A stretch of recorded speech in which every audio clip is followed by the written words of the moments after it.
Second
పెత్తమలం SR petrol bunk లో దొంగతనం జరిగింది.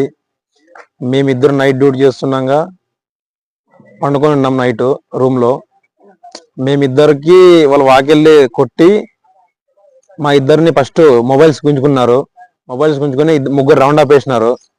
తర్వాత ఇద్దరు వాళ్ళు బీరోని పగలు కొట్టినారు. తర్వాత సిస్టమ్ ని అంతా గెలిపినారు. వాళ్ళు 5 నెంబర్ వచ్చారు. ఫస్ట్ వచ్చిందేమో వాకిలు దొబ్బినారు. వాకిలు దొబ్బి ఫస్ట్ మా ఫోన్ అడిగినారు. టార్చ్ మా ముఖానికి వేసి ఇంకా వెపన్స్ తో ఇది చేసినారు. మేము ఇంకా భయపడి మేము అదరితో చంపుతామంటున్నారు. ఆమె ఒంట్లో ఇంకేం చేస్తావు, క్యాష్ ఒక 90,000 పైన ఉంది. ఎస్ఎస్ఆర్ చెప్పాము, కానిస్టేబుల్ సార్ చెప్పాము. ఇమ్మీడియట్లీ సార్ వాళ్ళంతా స్టాఫ్ అంతా వచ్చినారు, ఎంక్వైరీ చేస్తున్నారు. నా పేరు రాజు, 8 సంవత్సరాల నుంచి పనిచేస్తున్నాను. నా పేరు ఈరన్న, నేను 4 సంవత్సరాల నుంచి వర్క్ చేస్తున్నాను.